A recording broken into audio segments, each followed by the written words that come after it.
Welcome all to the MMAI breakdown of Israel Adesanya. My name is Jason Lee. Let's get into it. With a fighter as complex as Israel, any efficient video will have to focus on specific concepts. What does his offense look like? Why is his defense so sound? How do you beat him? I watched his fights over and over with these questions in mind, but in the end, I came back to one question I had to answer for myself. Is he fighting more cautiously or not? To state my bias up front, I entered the research feeling confident that he was taking his foot off the gas. My theory was that after the Gastelum fight, Israel was fighting substantially more cautiously to reduce the damage he absorbs, while eking out decision victories. I watched all his fights and realized I couldn't make a purely visual case in either direction. So I said, hey, let's catalog every strike he has ever thrown to set me in one direction or another. So, 30 hours later, I had my data set, but the answer still eluded me. I was lost. Where do you go from there? It was at that point that I heard Izzy talking to Luke Thomas on Morning Combat, and it sort of dawned on me what I had to begrudgingly do. I needed to catalog every strike thrown at Izzy to close the book. I need to be able to see sequence by sequence, strike by strike, what he does, how successful he was, and why. So another 30 hours later, and I have every strike thrown by or at Israel Adesanya. Was this a mistake? Yes. But I have an answer that I will now share with you. Is Israel Adesanya fighting more cautious, or are opponents fighting him differently? To put it succinctly, yes. Thank you, this was my TED Talk. But seriously, the answer is indeed yes. Izzy is showing visual changes, and opponents are changing how they fight him. The only way to truly understand how requires us to dive into the tape and mountain of data I collected to understand the nuances of his game and his opponent's changes. As such, we need to start purely analyzing his career at a high level, splitting it in half. First half ends with the Gastelum fight, second half is all fights after Gastelum, minus Romero and Jan. Romero fought a completely one-dimensional game plan that skews the data, making it look like his opponents are way more scared of him, so I remove his data. The Jan fight was so radically different than his others since he fought underweight at 205, so I'm going to make this analysis purely about his run at middleweight.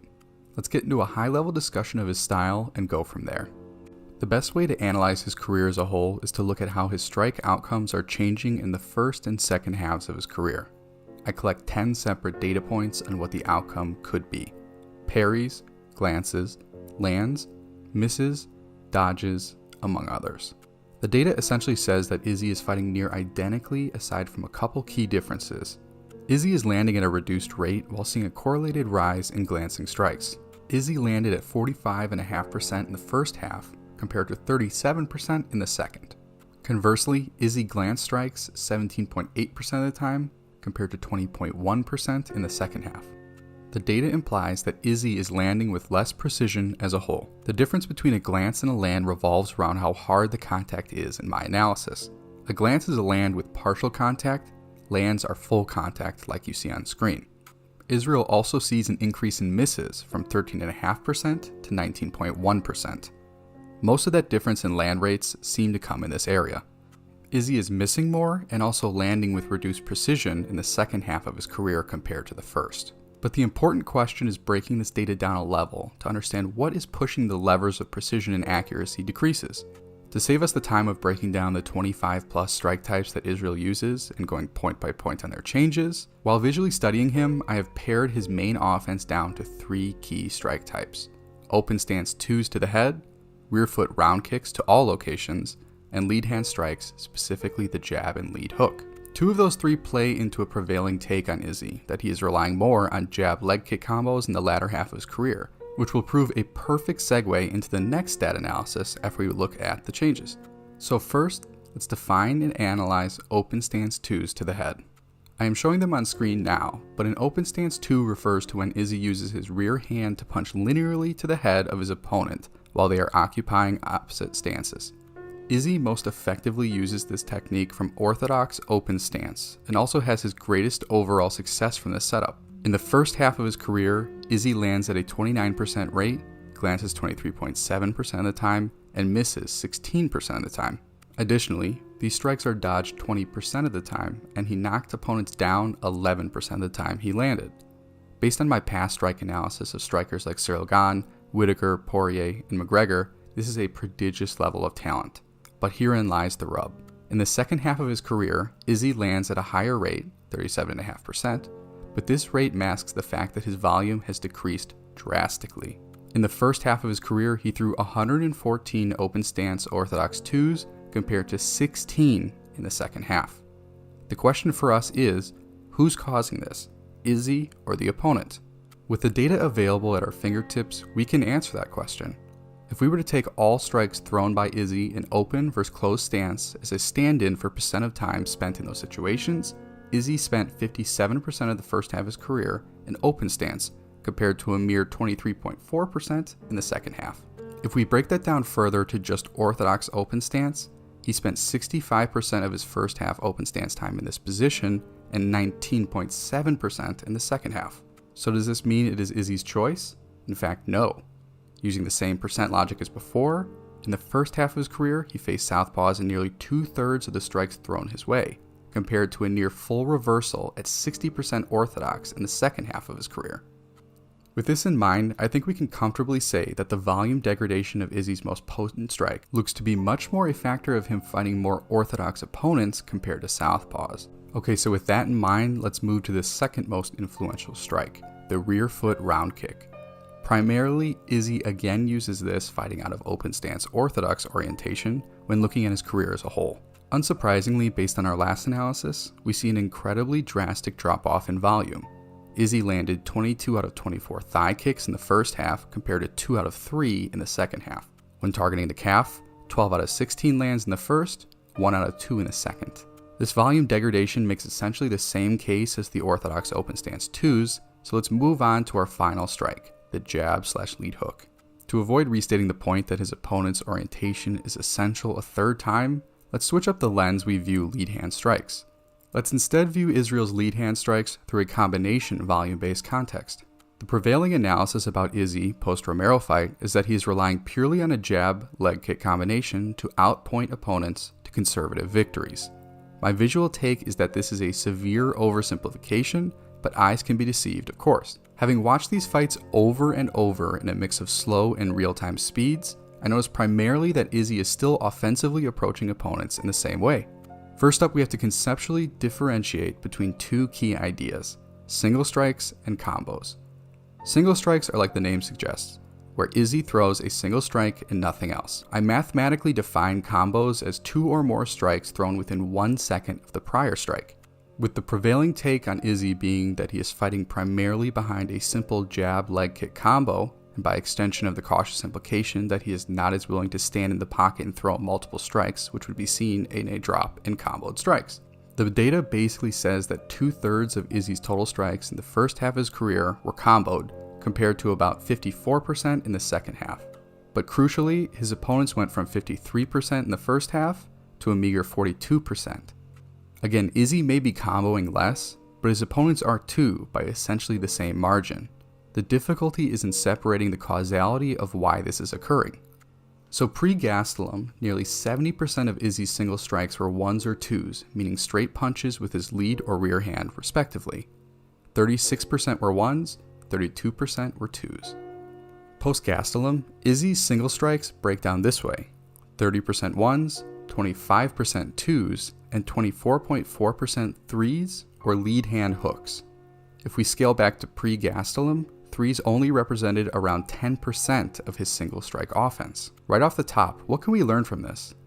Based on my tape study, the primary takeaway is that Izzy is using those 3s as a check hook, meaning that Izzy throws them once he has baited opponents into attacking him and counters their entry with a 3. The primary fight for us to talk about here is his first fight with Robert Whittaker, but I'm analyzing it later, so let's put a pin in that thought.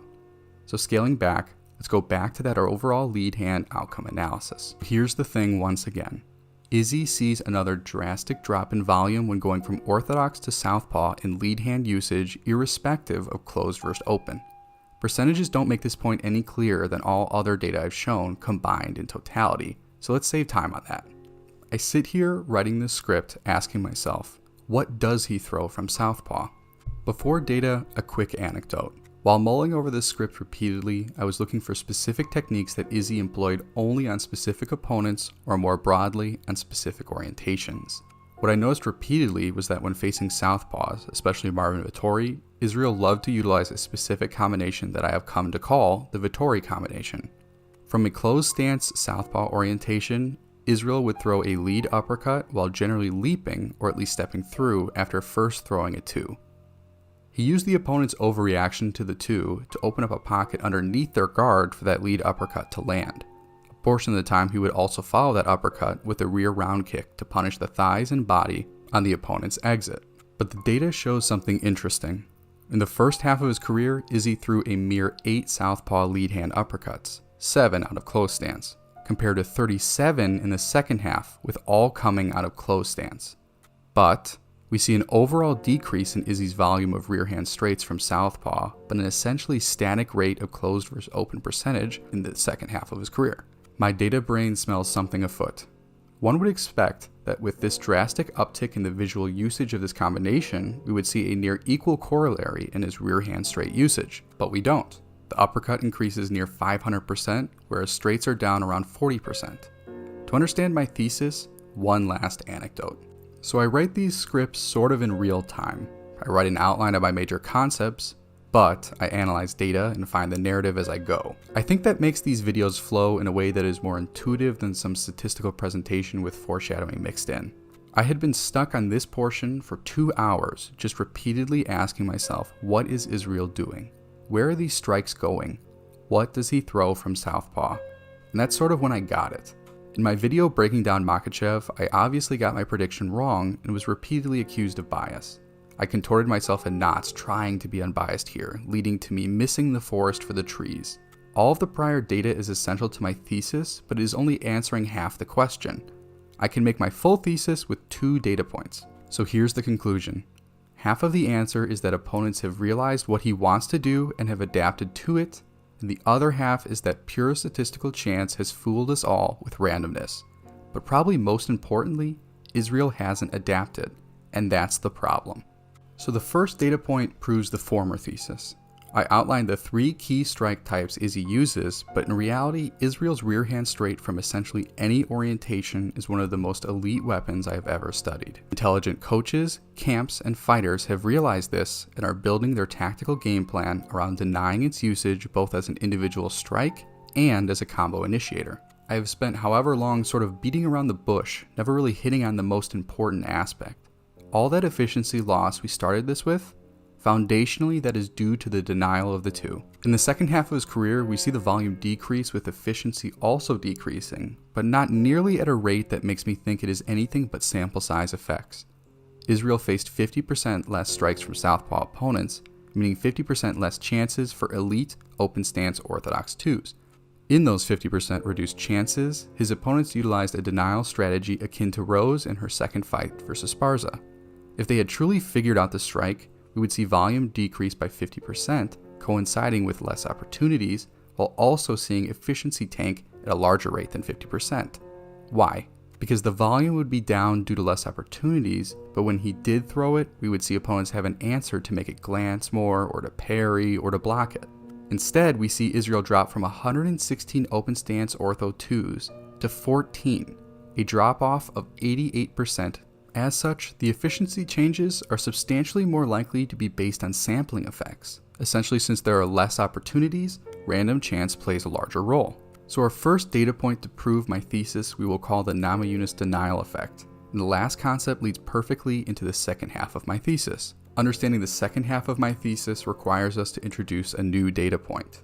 Since I have every strike thrown at or by Izzy along with the timestamp they occurred, we can essentially rate every clash or sequence in his career. Think of it like this. Similar to the logic we employed to separate single strikes from combinations, let's put Izzy and his opponent's data together and call all strikes thrown within a second of each other a sequence. I'll show examples of individual sequences on screen to make the visual point. With this in mind, let's see how often Israel is initiating sequences by being the first strike thrown to start said sequence. In the first half of his career, Izzy initiated 58.5% of all sequences. In the second half, 58.9%. Izzy is initiating marginally more Or if we want to be statisticians about this, there is essentially no statistical difference in how often Israel is initiating striking sequences with opponents in the first and second halves of his career. We have been fooled by randomness. Israel is not fighting more cautiously, his opponents are adapting through denial. So to close this one out, I want to do a case study. Let's compare the first and second Whittaker fights, viewed through this lens. In both fights, Whittaker used double jabs to initiate sequences with Izzy. Whittaker would launch himself towards Izzy, and if he could catch Izzy out of position, he would follow the jab with a power overhand 2 or a hook. As the first round progressed, Izzy began to employ a methodically improving counter. At first, Izzy was content to just move out of the way. But steadily, Izzy begins to land a soft counter lead hook, which turned into a grabbing hook.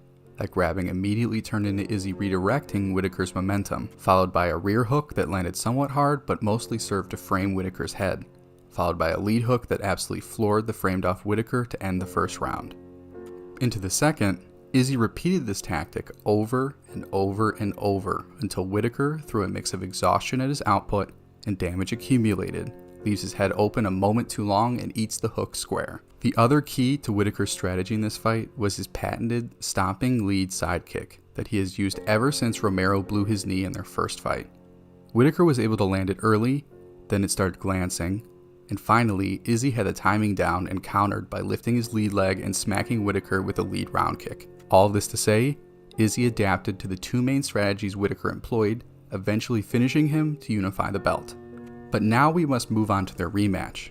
I did a video on Whittaker before that fight, and my main takeaway was that Whittaker needed to switch up his double jab usage and find specific tactics to mix in takedowns. Whittaker did both of those to varying success. Whittaker indeed changed up his double jab. Instead of following it with anything, he started using it purely as a means of getting Israel to give up space between them, especially when Israel had boxed him into a corner against the fence. Whittaker saw his most success in my eyes when he initiated takedowns and out-scrambled Adesanya on the ground. Adesanya has a tendency to give up back exposure, as seen in Vettori 2 and this fight. The problem was that Whittaker and Vettori both seemed to overcommit to finishing attempts at the expense of their positional control, leading to Izzy escaping in both cases. So we end up with Whittaker essentially losing his most dangerous weapon, which is the double jab to overhand, and additionally not really effectively grappling well enough to ground and pound his way to a decision victory. To return to the thesis, by refusing to actually pair something behind that double jab, Whittaker left Adesanya without much to react to, thus limiting his offense. Don't take my word for it. In their first meeting, Whittaker initiated 57% of all striking sequences.